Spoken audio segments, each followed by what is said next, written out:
To introduce our guest that is online with us. Miss Michelle Deckman is a representative from PAGE. PAGE stands for the Professional Association of Georgia Educators. Some of you may already be members of PAGE. I think we have a list of a couple of you that are members of PAGE already. Some of you may have never heard of PAGE, or you may have heard of PAGE through some of your back to school meetings with your school district.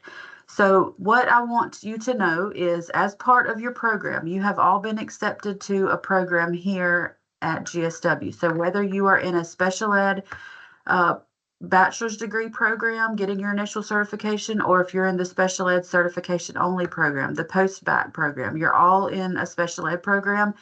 And you have been accepted to those programs. So as part of being accepted to the program, we now have to ask you to purchase liability insurance through some type of organization. So PAGE is just one organization out there that you can have liability insurance with. There's others called GAE, Georgia Association of Educators. There's an NAE, I believe, National Association of Educators. Or used to be. I'm not positive on that one, but there are some different organizations you can have liability insurance through. We have a personal relationship with Ms. Deckman. She's our representative with PAGE, so she's on the call today to tell you what PAGE offers and the membership benefits of PAGE. Ms. Deckman, I will let you know on this call we have some teachers that they're serving as lead teachers. They're teacher of record in their classrooms. We have some that are paras, we have some that are career changers, and we have some that are not employed at this time. So we do have a mixture in this group as well. So they would be at the different levels if you want to talk about those different levels. So I'm going to quickly turn it over to Ms. Deckman, and I will let her tell you about the membership benefits of PAGE and what that liability insurance does for you as an educator. So I do see that we already have some members that are on today that are already currently employed by a school system, and you are a PAGE member. So you won't have to do anything with your membership except upload the membership card into the portal that Ms. Ward will talk about with you a little bit later. And if you have not created an online account, it is super easy. That is where you're going to go to get your membership card, and we'll talk about that in a little bit as well. If you are a parapro being paid by a school system, it's super easy to join PAGE as well. If you're not already a member, you'll do the same thing. You'll do the online feature, and almost all the school districts that I work with, there might be one or two in Atlanta, they do offer payroll deduction. And so that is a nice benefit. It automatically comes out. If you're a career changer, and you're not in a school system at the moment, and Ms. Ward, did you see my note in the chat in the other group?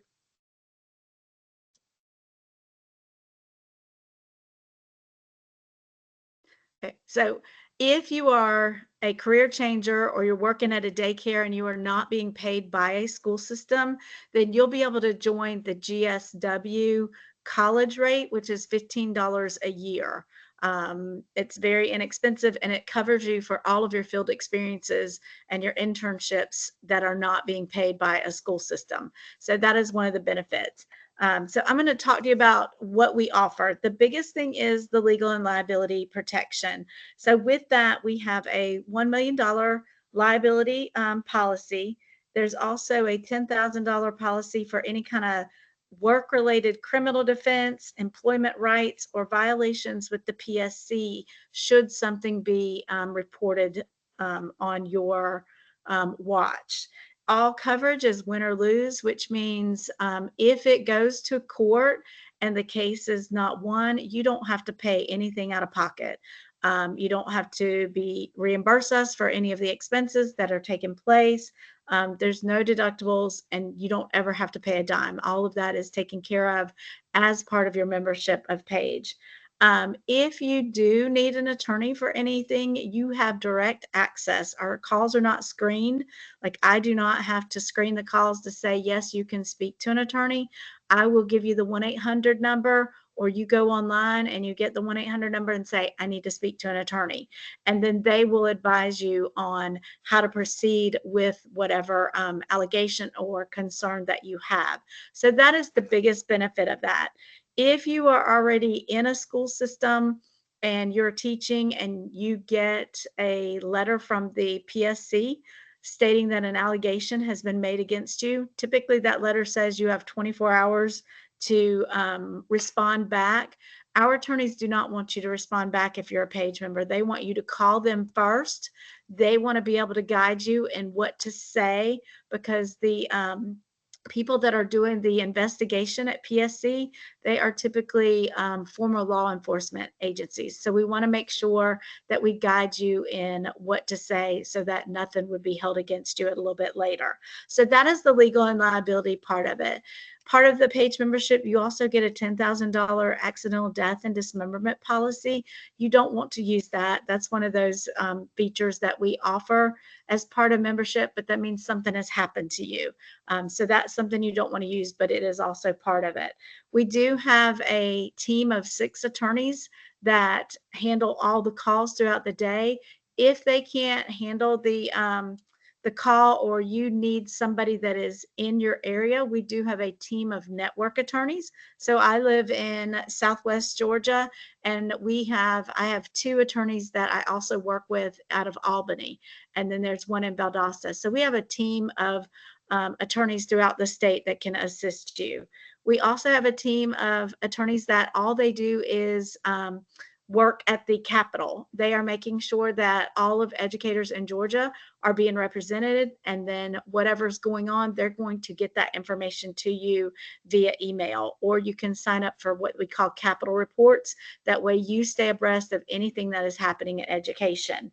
We also have one-on-one coaching. So for our members, once you get into the classroom, or even those that are in the classroom now, if you are stuck on something related to your job, whether it is writing lesson plans, doing behavior management plans, if you need to do something with the MTSS process and you're just unsure of how you need to go about that, learning targets, success criteria, anything that you need to make you successful in your field, we have retired educators. So what you would do is go to our online website and request a coach. And like if you're in special ed, they're going to put you with somebody that has had many years of experience working with students with disabilities and that career path. So that is a part of your membership throughout page, and you can use that. We do encourage that, and we had lots of great feedback last year with that. We also sponsor local activities like the STAR Teacher Student Recognition Program. We support FGE, the Future Georgia Educators, and we work also with GSW. They put on a fantastic event for the FGE students. So if you've never been, that might be something that you want to do. And then we are also the most economical organization that you can join for that legal and liability protection. So if you are a certified teacher, then you would pay about $14.58 a month, depending on what system that you work in and how they do their payroll deduction. I do have one system that they do their payroll deduction 1 month behind. So their membership dues for a certified teacher or teacher of record of the student would be about $15.11. Parapros, your membership dues are about $7.29 a month. So that is if you're already employed by a school system, that would be your rates. If you're not, then you'll be able to do the GSW rate, which would be about $15 a month. A year. So that is the 2 memberships. And our dues have not increased in over 10 years. We've tried to keep our membership dues at the same. All of our dues stay in Georgia. We are not part of any national organizations. So we don't, like if California is having a battle with an educational issue, none of our money is going to support that. Everything stays in Georgia. And then we also do not endorse political candidates or anything like that. Also, as a member, just to let you know, if you are a current member right now, in October, we're going to open up educator grants. So if there is something that you want that is going to enhance the educational atmosphere in your classroom or work towards educational growth, we encourage you to put your hat in for one of those scholarships. It's up to $500. And I tell everybody to think outside the box. Think of something that's unique and is going to catch the evaluator's eyes. That way you can possibly get one of those scholarships. And if you are a member now, and you are continuing your education, then you can apply in March or April for our educator or our scholarships. So we have foundational scholarships. And if you're a parapro, if you look online, there's two $1,500 scholarships that you can apply for. And then for our certified educators, there's several ones. There's even one just for DeKalb educators. And then there's some if you're going into elementary ed or math science. So if you want more information about that, check out our website. It's under scholarships and educator grants. And I think I have covered most of the thing. Is there anybody have any questions for me? And I'm going to put my email in the chat box. If there's anything you have questions about, if I need to check your membership. And I did look at some of the members. I do have some folks that are not in my database at all. And then I have some of this cohort, your membership may have expired when you were at VSU or if you were at, trying to think, see when, and then I have another one that expired when you were a GSW student last year. So we have some people online that have been members in the past. We just need to get you to update your membership. If you have not been to the website, the online portal, it's super easy. It's kind of like creating an Amazon account. It's going to ask the last four of your social security, and then it's going to have you put your name in it. And then once you get in, if you've been a member in the past, it's going to be able to find you. Now, if your membership expired and you used a college account that you no longer have, you may need to see, I can't change that. You may have to fill out a paper application. We'll have to see how we can get you to get that renewed. But it's super easy. Don't use like the radar account if you are going to be able to do the GSW route, or really they don't want you to use a school account if possible. Any questions? Ms. Ward, do you have any questions for me?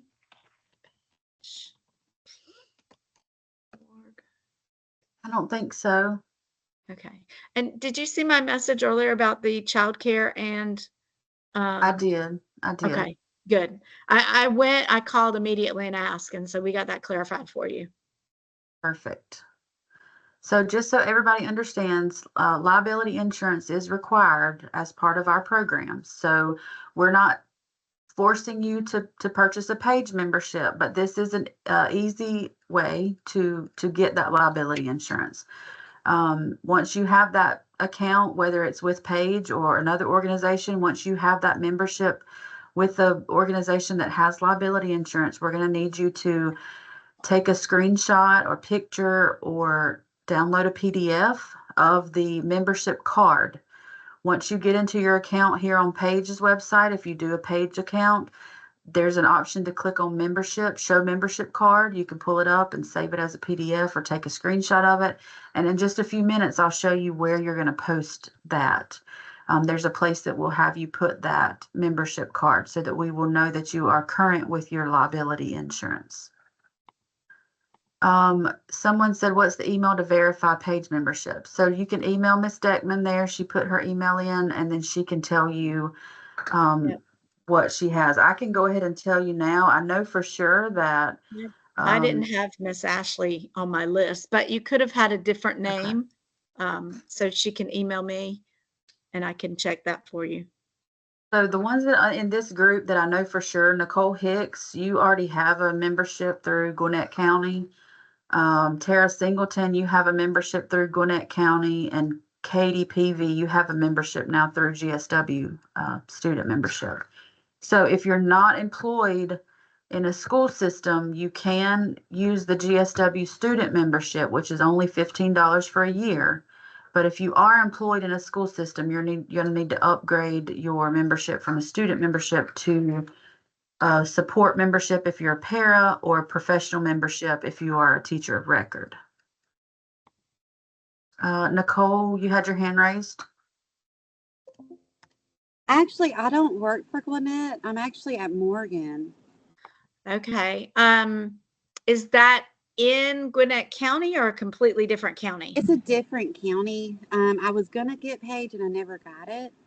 Okay. I just So wanted to. you'll just need to renew or transfer. I wonder why it says you're still current. What's your last name again? It's Hicks.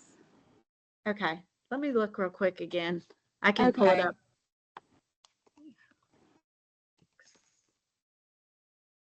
All right, we had another comment. Yang, you commented that you just purchased. That's great. Save a copy of that confirmation so that you can put it in the account I'm going to show you in just a few minutes, okay? So just save a copy of that picture or screenshot of your confirmation. For Miss Hicks, Yeah. the reason why yours has not canceled is because you don't do payroll deduction. So you have logged in before. If you will just log in, then you can update your new school. Oh, okay. Yeah. Okay, And if you have any problems, let me know. But yes, I do see that. So a lot of times, like if you transfer from one system to another system and we don't know where you're at, once like Gwinnett County would no longer be taken out from you, then your membership would cancel. But you're in a unique situation where yours didn't cancel because you had a different payment instead of the payroll deduction. So all you'll have to do is go in and update your school information and probably your address if you don't live near Gwinnett. Okay. Okay. I'll do that. I appreciate it. Okay. Yes, ma'am. Right. Okay. Awesome. Right. Any other questions that I can help?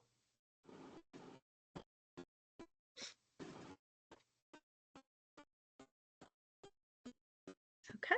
So if you do have any specific questions for Ms. Deckman about your membership, if you think you've had a Paige membership and you need her to check for you, or if you have issues getting into the website to make an account, she can help you with that, or I can help you. If you'll email one of us, we'll help you do that.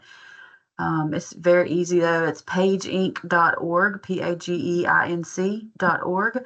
And then just create your account or renew or review your account there on that website. So if there are no other questions right now for Ms. Deckman, I will let her off the hook.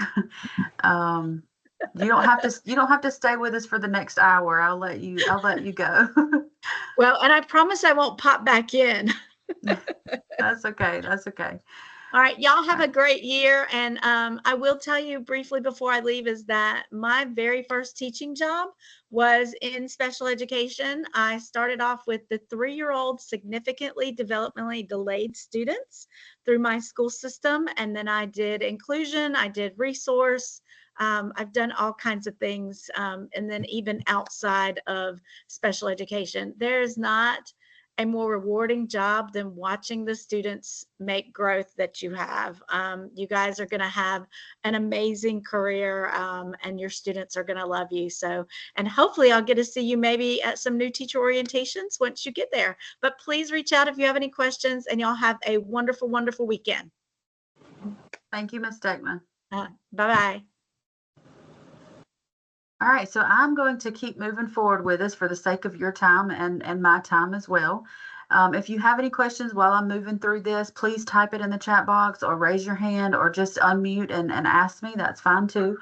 Dr. Watson's still on, Ms. Kendrick's still on, so they're monitoring the chat box and can help me, do that, answer questions if you do have some questions. So I want to talk a little bit about what is required for your program besides the liability insurance, because we all know we've done that part of the orientation. So liability insurance is required for your program. Also required for your program is a pre-service certificate. If you do not have a waiver with your school system, then you do have to apply for a pre-service certificate. Some of you are on a waiver as teacher of record in your school system. You do not have to apply for a pre-service if you are on a waiver. If you're not on a waiver, you have to have that pre-service certificate. Even if you're a para, you already have a para certificate, but you do have to have a pre-service certificate as well. If you're a career changer or not employed, you have to have that pre-service certificate. Most of you have already filled that application out. There are 2 or 3 of you I think 3 of you that still have not finished that pre-service certificate application. Dr. Watson knows who you are. Dr. Mackey knows who you are. I think they were going to try to post something in the course or email you, get some information from you about getting that pre-service certificate application done. If you are not sure or not, we can let you know, but most of you are good on that pre-service. There just a handful of you that still have to do that. So your pre-service certificate is good through the entire program. So once you did that one application, you don't have to worry about doing it again. It's good the whole time you're in your program. All right, so also as part of the program, you are required to purchase a student learning and licensure account. This is the platform online that we submit information in, and some of your courses will have you submit assignments in this SLL account. We abbreviate it SLL for student learning and licensure. So you'll hear me say SLL. It's just too many, those 3 words too long to say. So I'll abbreviate SLL. What you will need to do, if you haven't already purchased a student learning and licensure account, there should be a statement in your syllabi for your courses that tell you how you can purchase a SLL account. They do offer this in our bookstore here at GSW. You can go online and you can purchase the account through the bookstore. If you have financial aid through the bookstore, I would suggest going that route and purchasing it through the bookstore. However, if you do not have financial aid through our bookstore, it's probably going to be easier for you to just go directly to the website and purchase the account online. This is a one-time purchase. You only have to purchase it the first education semester that you're in the program. You'll use this account for the remainder of the program that you're here now, and then if you come back to get your master's degree or specialist degree, you'll use it for that as well. I think the account is good for 5 or 7 years, so you can use it until it expires. You do not have to purchase it once every semester or even once every year. It's just the one-time purchase. So to get to the account, you're going to go to sll.watermarkinsights.com. sll.watermarkinsights.com, and you will come up to a page like this. You will click on Forgot Password, and here you're going to enter your Radar email address. I'm using my Radar email address, my student account, so you can see what it looks like for a student account. So in your Radar email, after you click Send Link, you should see a link from Watermark, Student Learning and Licensure, in your email account. They will ask you to click that link. You will follow that link to the Watermark SLL page. You'll scroll down, you'll read all the whatever they call that, the agreement at the beginning, and you'll check the box at the bottom that you agree to all the terms and conditions. And then on the next page, it'll ask you if you have a key code or if you'd like to purchase with a debit or credit card. If you do buy a key code through the bookstore, that's the time that you'll put that key code in. If you want to purchase it with a debit or credit card, you'll just go ahead and put in your information there on that screen. And then once you put all that in, your account will open up. I think they'll prompt you to change your password so that you will have your own password from then on out. You'll go to this website each time you want to use SLL, sll.watermarkinsights.com. So once you get into your student account, it will look similar to this. You'll notice that you'll have your courses that you're enrolled in will be listed in your SLL account. So whatever course Dr. Watson's teaching you right now, it'll show up. here, and you'll see instructors will be Jessica Watson listed there. All the courses that you're enrolled in should show up here in your SLL account. Now, you'll also see there will be a course that has a yellow bubble beside it that says internship. The one that I need you all to focus on is the one that says SPED online pathway / cert only, started portfolio F24. So today I'm going to talk to you about the portfolio that you're going to be working on over the next few semesters. So all of you are starting this portfolio in F24, and F is just abbreviated for fall. So fall 24, you're all going to start it now. So this is the group that I want you to focus on for this portfolio. Under instructors, you'll see my name here, and then Miss Christy Kendrick. She's our administrative assistant in the office. So our names will be listed as instructors. You may eventually see Dr. Watson or Dr. Mackey or Miss Tara. You may see their names in this as well, but right now it's just mine and Miss Kendrick's name listed there. So before we go any further about talking about the actual portfolio that you're going to be doing, I do want to talk about one thing that I think there's been some questions about. Because there are so many different situations. You all are lead teachers, paras, career changers, not employed. We have had some questions about how am I going to be doing my field experience. So when I go through this portfolio, it'll make a little bit more sense to you how we will track your field experience and how we can prove to the Georgia PSC that you've done these things. But those of you that are on a career changer or not employed, you will need to go into a school to be able to get some field experience time in, to be able to do your assignments for your classes, and to be able to do your portfolio that I'm going to talk about in just a minute. So if you're not working in a school system, I'm going to need you to email me within the next few days so that we can confirm that you are in fact a career changer or you're not employed. And we're going to start the process of you being able to get into a school. Now, if you live in our region, if you live within our partner school network, so the surrounding counties around Americus, if you live in this area, then I can help you out by requesting a placement for you in a school in one of our partner schools. And I will explain that more to you after we talk about it. If you email me, you tell me I'm not employed, but I live in your area. Well, then I'll tell you the process. Some of you that are not employed or career changers, I believe, most of you that are in that situation are in other areas that are not in our region. There's a lot of you in North Georgia, Atlanta area that are not in our region. So because we don't have partner school network in that area, and we don't have partner schools in that area, we are going to give you a form, and I'll pull that form up now so you can see it. If this is you, if you are a career changer or not employed and you do not live in our region, then I will be giving you this form and I'll fill out part of it for you. You will take this form to a school of your choice in your area. So we will tell you, Dr. Watson and I will work together. We'll tell you what grade you need for that semester. So let's say you need a high school placement. So you'll go to a high school near you, close to where you live, and you'll ask to meet with an administrator and give them the form where we have said that you need these things. We say that you have a pre-service certificate already and you're ready to start field experiences.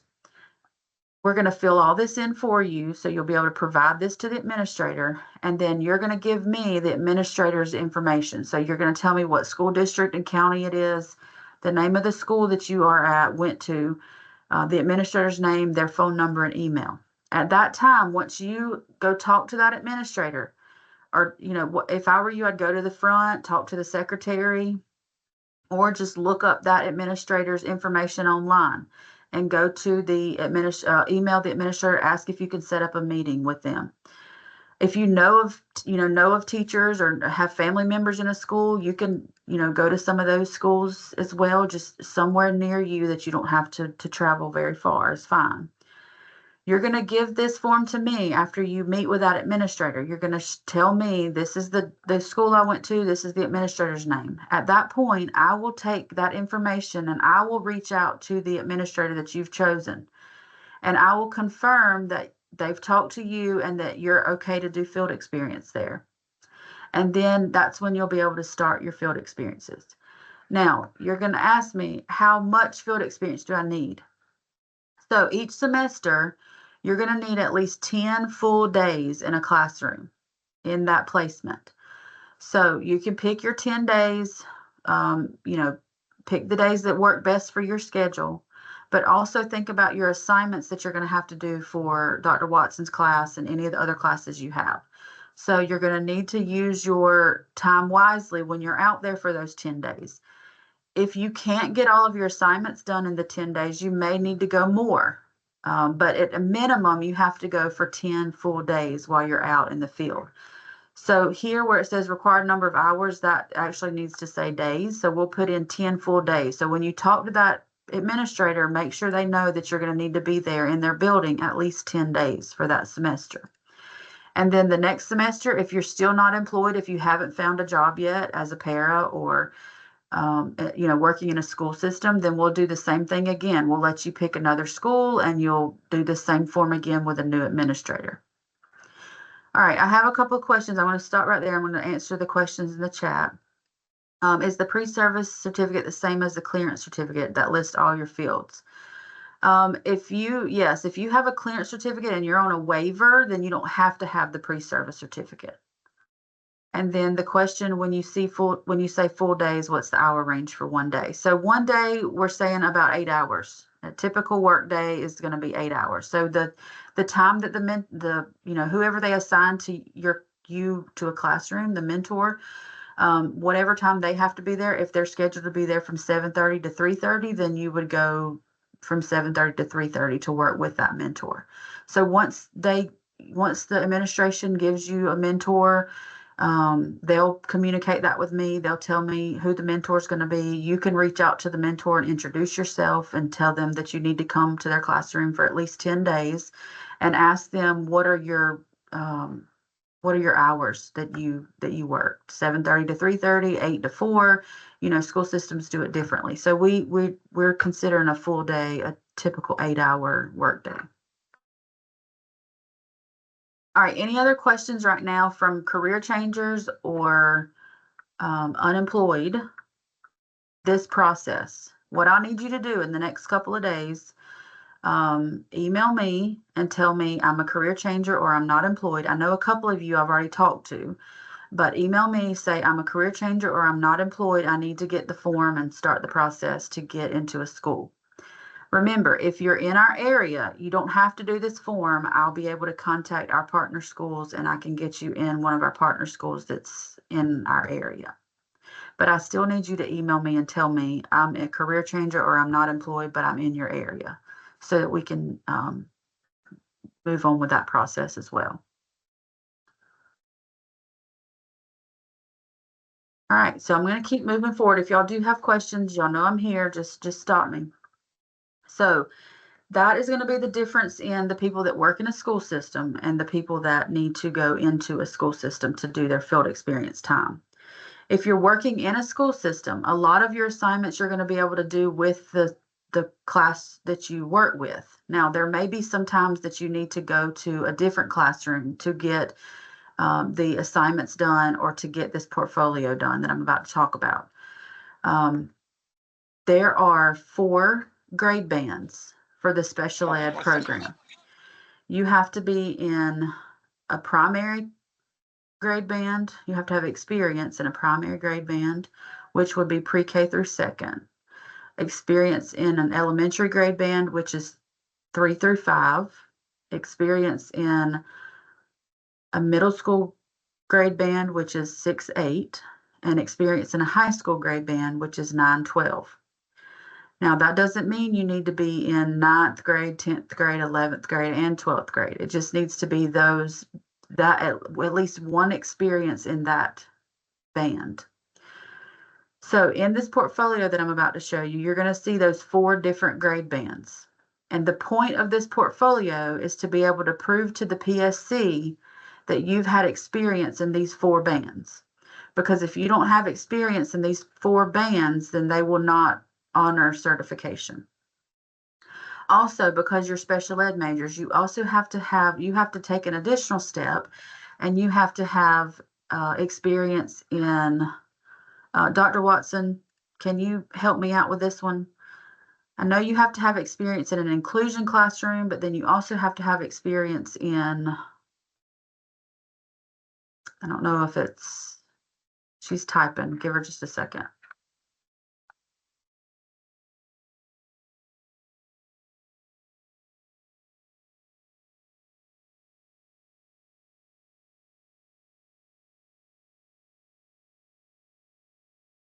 So we'll come back. We'll let her type, but I'll keep moving. So let's resource and adaptive curriculum. Okay, so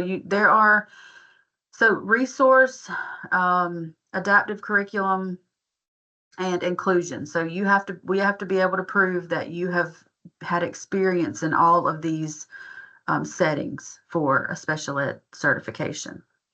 So how are you going to show us that? That's what you're going to make this portfolio for. Now, this portfolio does not have to be completed this semester. You're going to start on it this semester, but you're going to work on it until you student teach. So some of you may be student teaching in 4 semesters from now. Some of you may be student teaching 6 semesters from now. It just depends on how fast you take your courses. But this portfolio will need to be completed before you register for student teaching. So the semester before you student teach, you need to be wrapping up this portfolio that we're about to talk about. So to start your portfolio, you're going to go to your SLL account. This is the home screen that you log on to whenever you get on. You're going to go to your home screen, and on the left side, click on ePortfolios. This will show up with nothing right now because you haven't created an ePortfolio at this time, unless one of your courses has asked you to create an ePortfolio. But right now, we're pretending like I've never created an ePortfolio. So this is what you would see. You would click on Create ePortfolio. And let me mention too, I'm going to send you all this recording so you'll be able to go back and reference this whenever you get ready to start building it. So click on ePortfolio, and you're going to create one from a template. I've already went in and I've put in all the boxes that you're going to need to fill in on the template. So create from template, and in the name, just make sure, it doesn't really matter what you title it, but just make sure you use your name in the title so we know it's your portfolio. You do not have to write a description unless you want to. You can, you don't have to. But here you have to choose the template that you're going to use. So for you all, you will choose the SPED Grade Band Experience ePortfolio. This is the different grade bands that I was mentioning, the primary, the elementary, the middle, and the high school different grade bands. This is where you're going to show the evidence from each of those grade bands. So click SPED Grade Band Experience ePortfolio, and at the top right, you're going to click Create. And you will see all of the different boxes that I have already put there for you to upload evidence in. So here on the side, it's components. You don't really have to worry about that one unless you need to add some stuff to the boxes, but you don't have to because I've put enough boxes in there that you shouldn't have to add anything. But what you really want to click on and start working in is under pages. So for pages, you're going to see an About Me page. You're going to see the primary, the elementary, the middle, and the high grade bands. And then you're also going to see an inclusion page and an adaptive curriculum page. So this is how we are going to be able to prove to the PSC that you've had experience in these different grade levels and settings. So for your About Me page, this is just going to be some basic information that we want you to put in. A professional headshot. This doesn't have to be something that a professional photographer took. You can take it with your cell phone. Just make sure it's an image that you're dressed professionally, and it's mostly just the headshot, not a full body picture. Insert your headshot here. your philosophy of education. You may have already written a philosophy of education before. If you have, you want to just pull that philosophy up and look over it. If you need to tweak it a little bit, tweak it. If not, if what you wrote about is what you still believe, then put in your philosophy there. Here, you will want to put in a resume. So if you already have a resume that you've used in the past, pull your resume up, update it so that you have a current resume and upload it here in this box. As you move through the program, you're going to want to keep your resume updated so that if you do not have a job right now and you want to get one later, you'll have an updated resume. Or if you have a position and you're wanting to apply for a different position, then you'll be able to use this updated resume. So what you can do is if you put in a resume now this semester, and let's say next semester you add something to your resume, you can go in your portfolio and delete that one and put in your new one. So you're going to want to keep it updated. So the professional membership liability insurance, this is what we were talking about with Ms. Deckman and the page. So if you're a page member or another organization, you're going to want to take a screenshot of that membership card that we were talking about or the confirmation.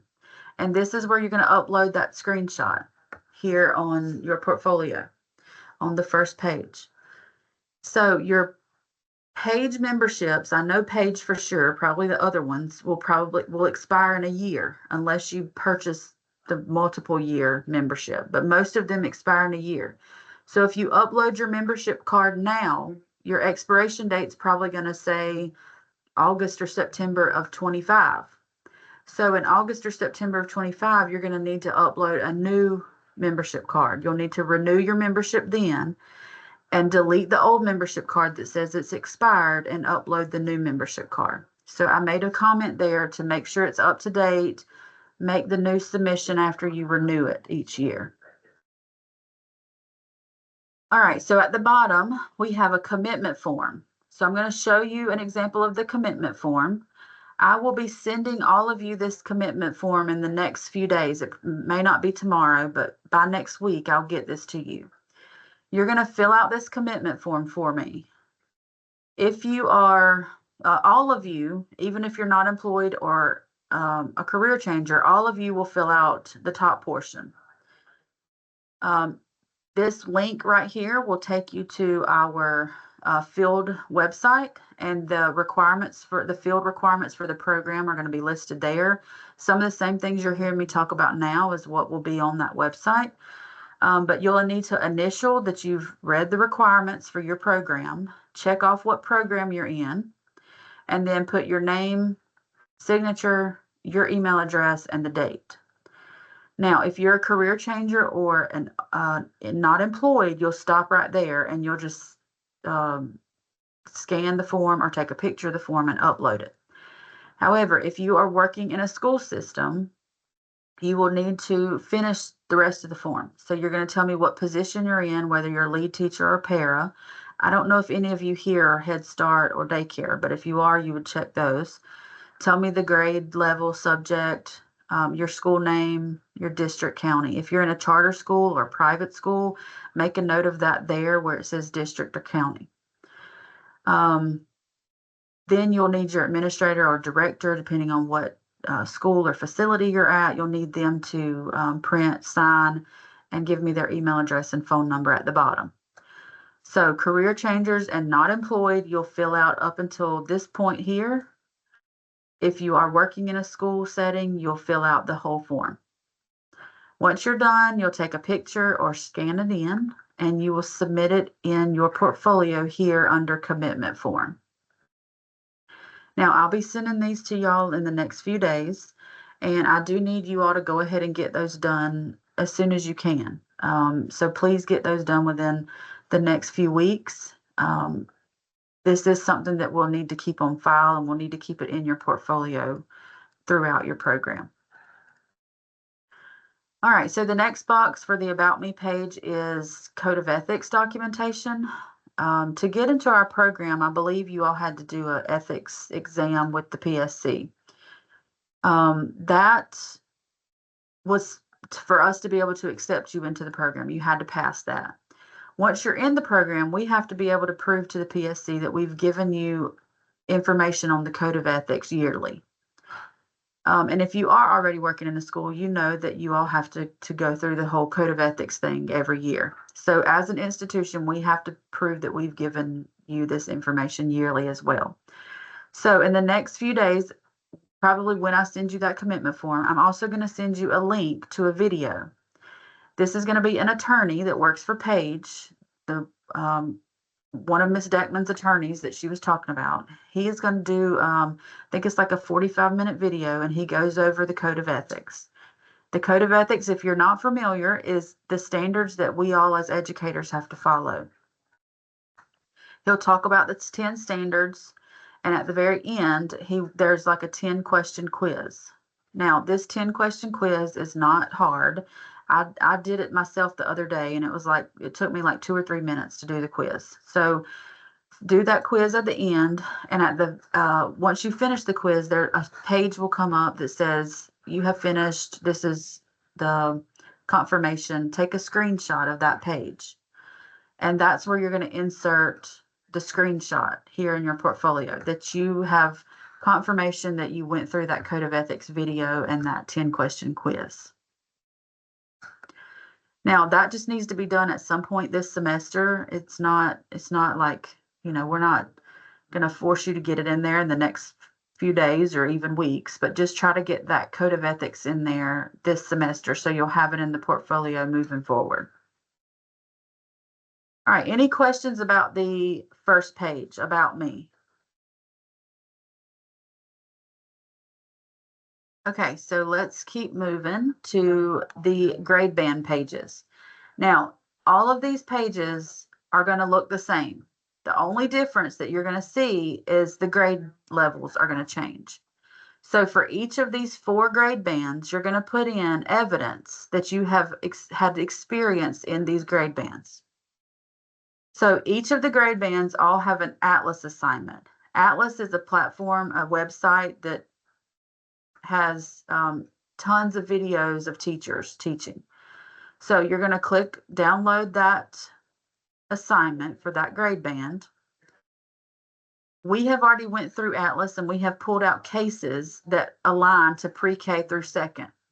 You're going to pick one of these cases in Atlas, and there's instructions here how to go into Atlas and all that good stuff. You're going to pick one case. You don't have to pick one in each column. You just pick one overall. One case. You're going to tell us which case you pick, give us the title of the video, the grade and subject, all that stuff. And then you're just going to answer these questions down here at the bottom about that video that you're watching the pre-K, first or second grade teacher teach. So one case, one video in this grade band. Same thing for the other grade bands.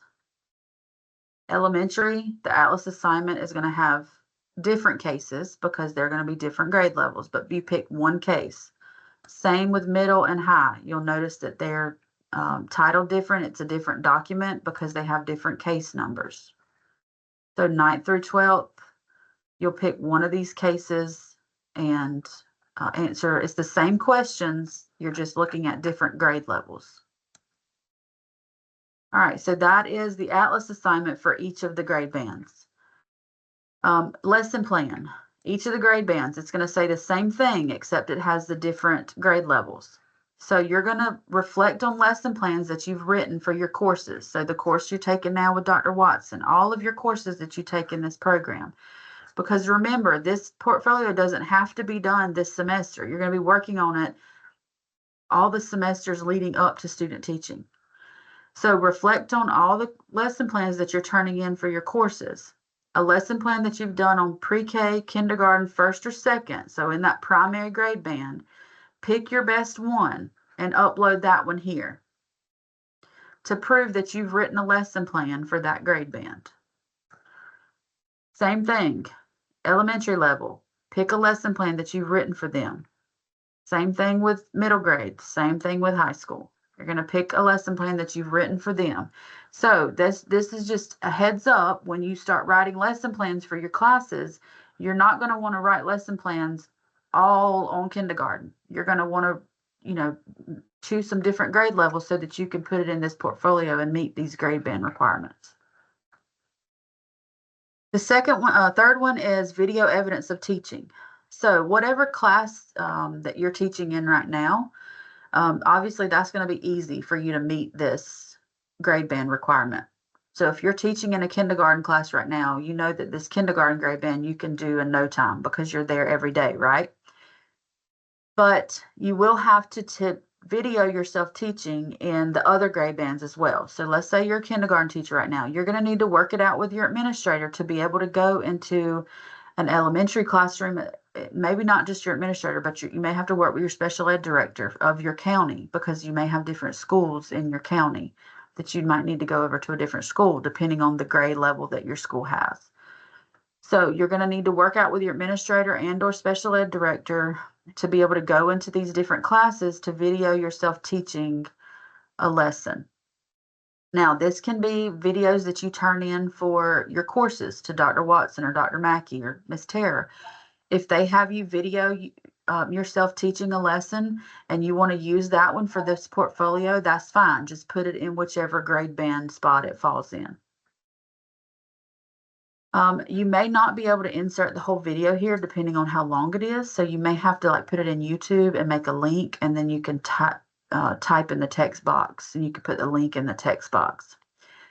I'm not putting a minimum or a maximum number of minutes on this. It just needs to be a lesson where you are actively teaching. So we don't want to see you walking around a classroom while the kids are taking an assessment. We want to see you interacting with the kids and actively teaching. That could be 15 minutes, it could be 20 minutes, it could be 45 minutes. But you're going to insert the video here or put a link to the video, no matter if it's 15 minutes or 45 minutes. And you're going to do that for each of your grade bands. All right, the next one is going to be a classroom management interview. When you take the course EDSP 4210, I don't know if any of you are taking it yet, but when you do take it, you will have an assignment in there to interview teachers in the different grade bands. So once you interview the pre-K, K1 or 2 teacher, you're going to upload those questions and answers that you interviewed them here in this box. You're already going to be doing this assignment for that course. So you're not having to, we're not asking you to reinvent the wheel. You're just going to take that assignment that you turn in for that course and break it up and put your primary question and answers here, your elementary question and answers here, your middle question and answers, and then your high school question and answers. So you're already going to have to do this assignment for that class. Just break it up and put it in your portfolio when you're done. All right, the next one is instructional technology. We're going to need you to take a screenshot or a picture of yourself using technology and students using technology. Now, student faces do not have to be in the pictures. It can be their backs, but we need a picture of a student using technology, whether they're using a Chromebook, or if they're using a Mimeo board, or however you use technology in your lesson. And it doesn't have to be the lesson that you did up here. It can be the lesson that you videoed yourself doing, but it doesn't have to be. It could be at a different time. But we need a picture of the students using technology, and we need a picture of you using technology. The same thing, I put a sentence here. The images and or screenshots can be from the same or separate teaching segment. So it can be during the same lesson that you use the technology and they used technology, or it could be different teaching segments that you were using technology and they were using technology. But we need proof that y'all have a picture or screenshot that you've used technology during lessons. All right, differentiation. So obviously as a special ed teacher, you all have to differentiate all the time. So this is just going to be a reflection piece. So you're just going to click in the box to add a paragraph or two to tell me about a lesson that you taught in pre-K, K1 or 2, that grade band, a lesson that you taught and how you differentiated that lesson. So explain it by content, process, product, or learning environment, how you decided to differentiate that specific lesson. Be specific and provide some examples, like student A was doing this, student B was doing this. So provide some examples in that little reflection there. Differentiation is in the same for all the grade bands. Instructional technology is the same for all the grade bands. All right, at the bottom for each of the grade bands, you will see a couple of observation instruments. So whenever you go into a classroom that may not be your classroom, it could be somebody else's classroom, and you're borrowing their classroom for a little while to get your experience in that grade band, you're going to want to ask that teacher to do these 2 observation instruments for you. So let's say you work in a kindergarten classroom right now, and you have worked it out where you could go to a 12th grade classroom to do this, to finish your portfolio and do your assignments. So that 12th grade teacher that you're borrowing her classroom, you're going to need to ask him or her to do these 2 observations for you, because she is the grade band, the teacher in that grade band. So this is a PBDA, it's Professional Behaviors and Dispositions Assessment. Basically, it's going to be all your dispositions, attitude, relationships, attendance, initiative, professional appearance. Now, if you're going into this classroom 1 or 2 days, they may not know what your attendance is like, especially if they don't work at the same school with you. So if they have to mark NA for something, that's perfectly fine. But for most of these, they can score just by seeing you a few times. So you're going to want them to, you're going to want to print this out, let them write on it, unless you can do it. If you want to do it digitally, that's fine, but you can print it and let them write. And then once they're done, you're going to want to take a picture of it or scan it in, and then you're going to want to upload it into the file box here.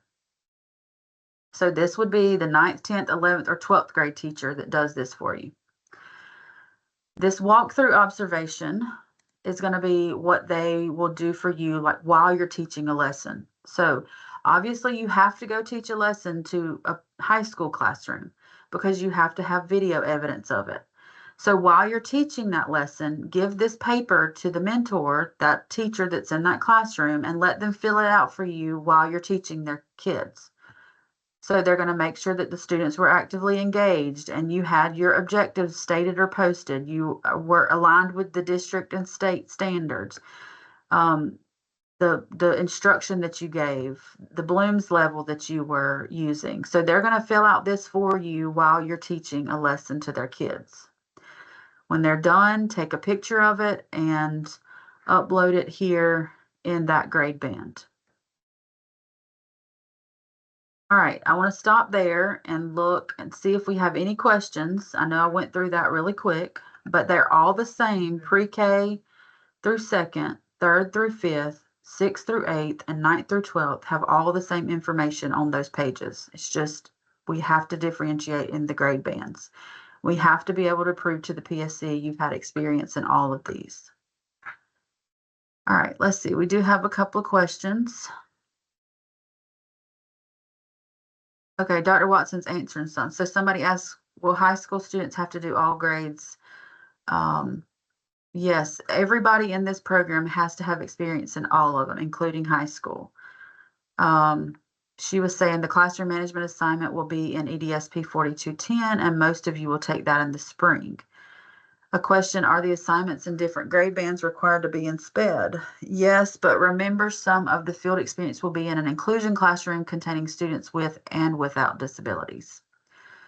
Another question, for the virtual setting where I can teach the different bands, can that Zoom video be used? Ashley, we may have to talk to you, like Dr. Watson and I may have to talk to you since you are in a different setting than the traditional classroom. So we may have to talk to you separately about how that will need to be used.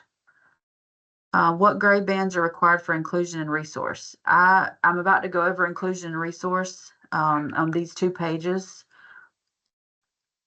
So give me just a minute and I'll answer that, okay?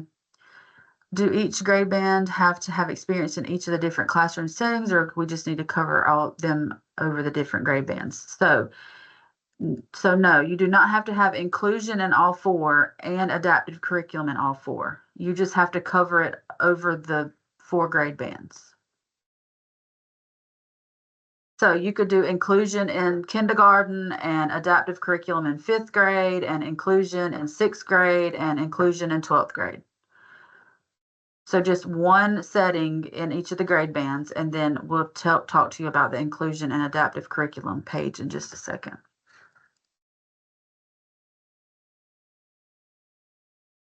All right, any more questions right now before I move on to those 2 pages? I have a question. Okay, go ahead. Can you stay in one area like for this whole semester, or do you have to go to different levels?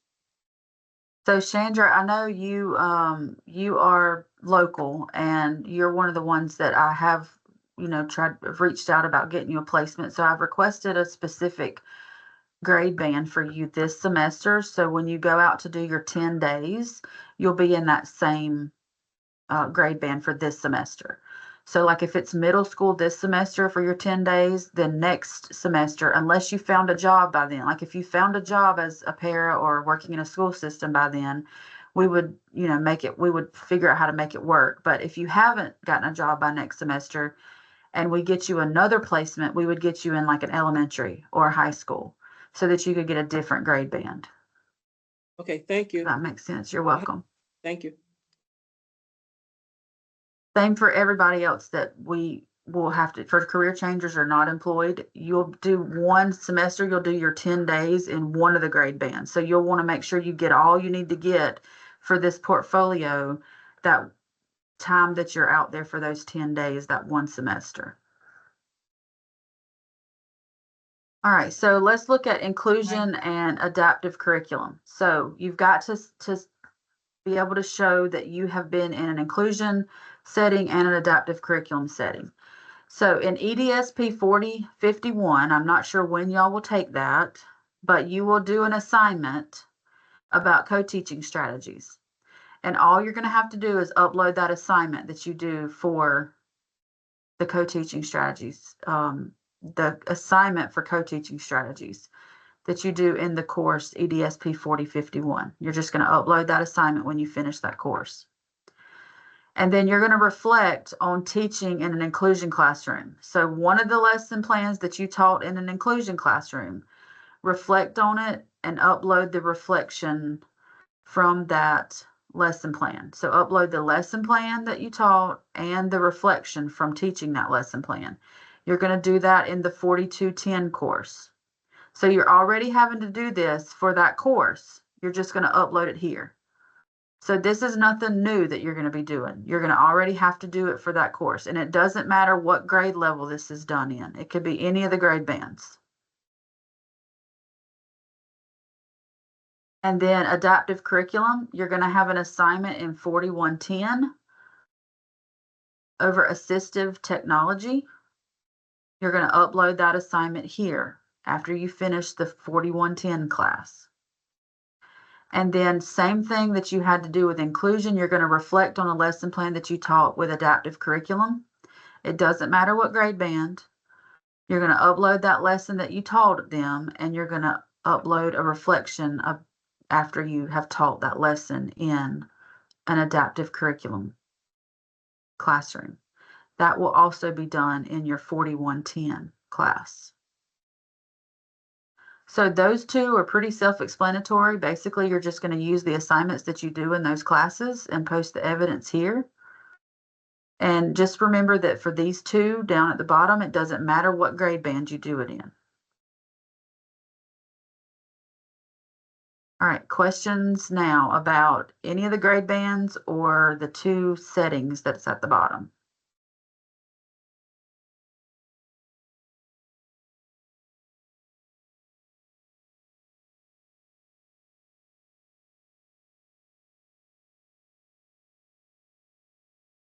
I think someone is typing. We'll give them just a second.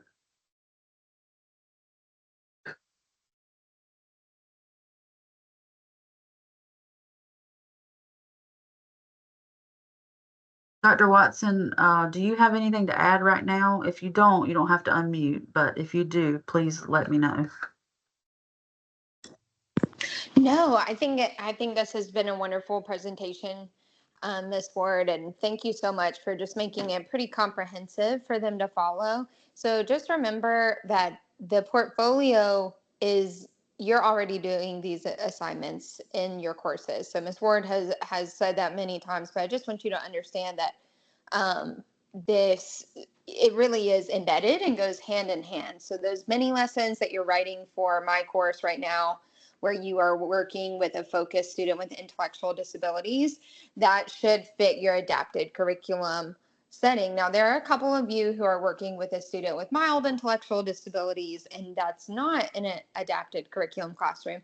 Then you'll just have to get the adapted curriculum experience in another semester. But you are getting the exposure to working with intellectual disabilities. And so if you have a specific question about how all of those assignments work together to the portfolio, please just don't hesitate to reach out to Ms. Ward or I, and we can answer those questions. And just remember, it'll get easier as you get further along in the program, but right now this is just a lot of new information.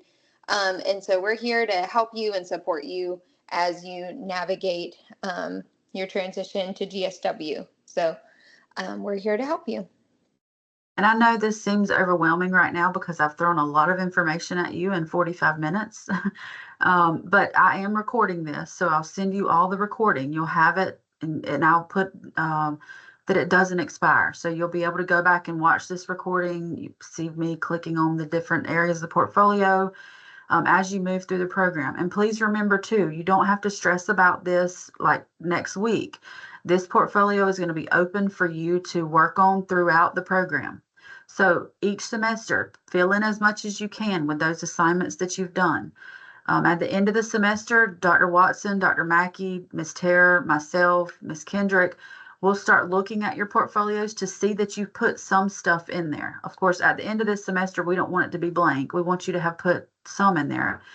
You do need to put your liability insurance, commitment form, code of ethics documentation, all that stuff. Your About Me page should be done, in the next few weeks to a month, finishing out this semester. You want to get that About Me page completed.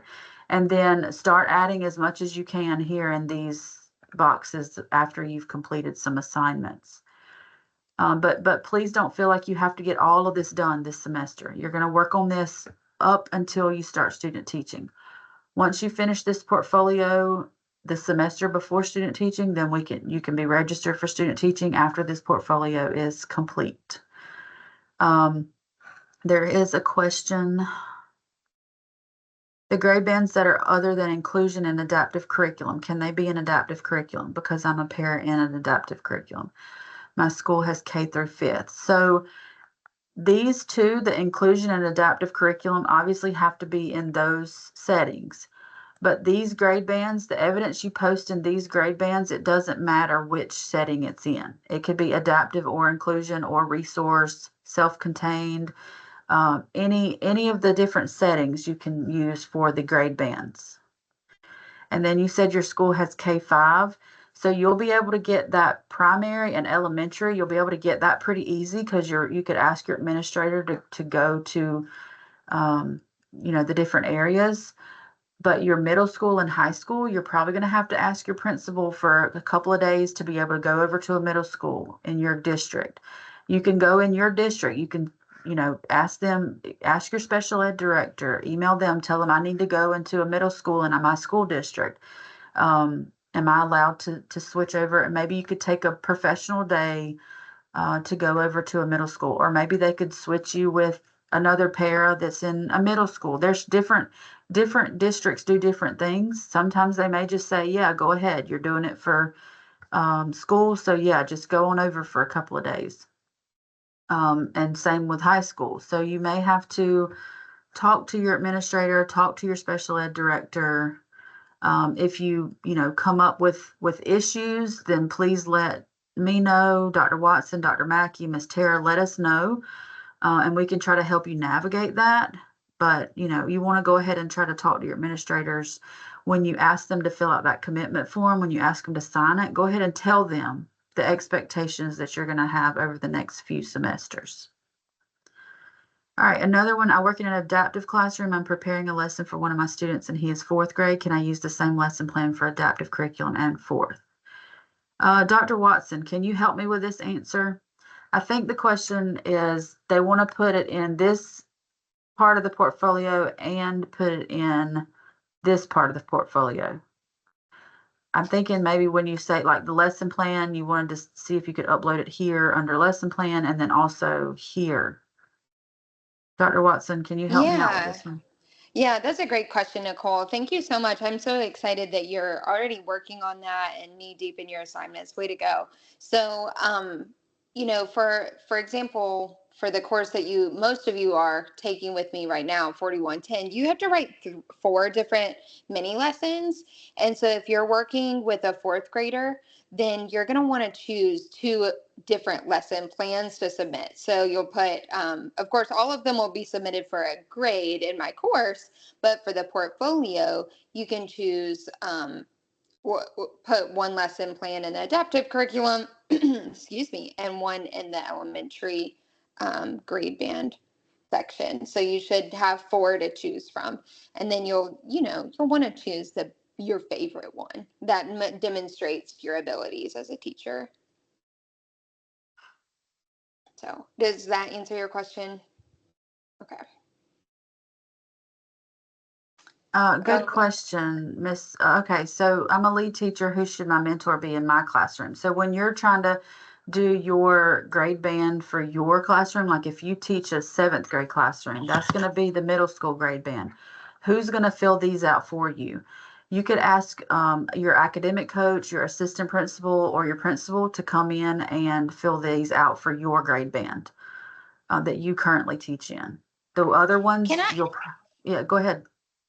Sorry, Miss Ward. I just want to say though, and kind of have a plug for this, that I know you all did your course requirement sheet for my course, but I would just want to encourage you that if you haven't reached out to your administrator very directly and kind of explain to them that you're really passionate about supporting students with disabilities and what you're doing through GSW, I can't guarantee that they'll be supportive, but I do feel like most of the administrators we've worked with over the last couple of years have been incredibly supportive of students in our certification program. And so I just want to encourage you to just be really honest and transparent with them about needing to go to other grade bands, because they understand teacher certification and they want you to be there and stay, and then you can get the building level support that you need. So, and maybe just a conversation and on top of that course requirement form will help you just feel more confident about meeting these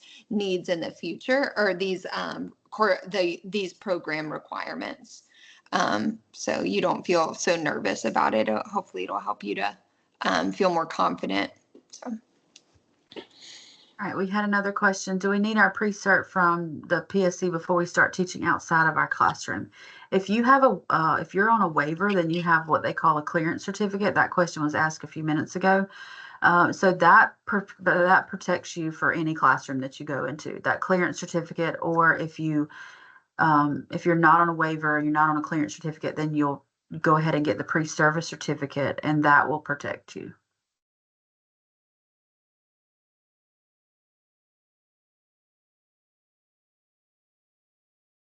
All right, I'm going to show you one other thing. And if you have any questions, y'all continue to put them in the chat or raise your hand or unmute and ask. But I want to show you one more thing about the portfolio. So in the next few weeks, when you start going in and creating that portfolio, and you'll have to, of course, get your SLL account set up. You'll want to go in and start creating the portfolio. Use the template, start creating it, put that, get that About Me page started, put your picture in, your liability insurance, put those things in. You're going to want to click Share at the top. And you're going to want to make it public, because Dr. Watson, myself, the other instructors, we can't see it unless the link is public. Now, this is only public to whoever you share the link to. So right now, you're only sharing the link with us, with people at GSW, your instructors and the clinical office. You're only sharing the link with us. In the future, If you would like to share the link with administrators, that's perfectly fine. You'll have this link to be able to share your portfolio. But for right now, you're going to make it public and you're going to copy the URL. That's your link. And then I'm going to need you to close out your portfolio. Oh, let me say one more thing. When you are working in the portfolio, you're going to want to make sure you click save every time you upload something. Save the portfolio. And when you click on ePortfolios, you will see that your portfolio has been saved, and you'll click on it and all the information you saved will come back up for you. So after you have made it public and you've copied this URL, close your portfolio, go back to your home page in SLL. You only have to do this one time. When you first build your portfolio, when you first create it, go ahead and make it public, copy the URL link, go into that group that I was just telling you about earlier, SPED Online Pathway Cert Only, and you all have started this portfolio in fall of 24. Click on this, and you will see an activity that says Portfolio Link Submission. You're going to click here, and this is where we need you to paste that URL. This is your link to your portfolio, and then you're going to click Submit. So this is how Dr. Watson can go in and look at your portfolio. I can go in and look at your portfolio. When you submit that link in this group, we'll be able to go in and see your portfolio. It will be live. So as you save more information, we'll be able to see that you're saving. So like I said, over the next few weeks, next month or two, this semester, try to get that About Me page completed. And start putting as much as you can in the grade bands and in the settings. After this semester, at the end, Dr. Watson and I will start looking through them and making sure that you've gotten some stuff in there. And then next semester, you'll be in more classes, you'll start doing some more, and keep posting in the portfolio. Just don't forget about this portfolio. And then after at the end of next semester, we'll look again and we'll make sure that you're still progressing with your portfolio. By the semester before you start student teaching, you should have this portfolio completed. All right, so I think I'm like 2 minutes early, y'all. I finished a little bit earlier with y'all than I did my other group, but if y'all have any questions now, please type in the chat box or unmute and ask your questions. If not, I want you to know that you can email me at any time, call me at any time. Same with Dr. Watson. If you have trouble getting any of this stuff set up, if you have specific questions about your situation or what you need to put where, please let us know. We're here to help you navigate this. Like I said, I gave you a lot of information in one orientation, but I will send you this recording, and please note if you're a career changer or you are not employed, to send me an email in the next few days so that we can get that process started with getting you a placement to be able to go into a school for 10 days. All right, Dr. Watson says, thank you for coming. I want to say that as well. Thank you. Somebody unmuted. Sandra, do you have a question? I did, yes. I was Okay. late coming in. I unmuted and I missed almost everything. All right, Sandra, I did record all of this, so I will send you all the recording. I don't know if I'll get it out. I should be able to get out the recording tomorrow.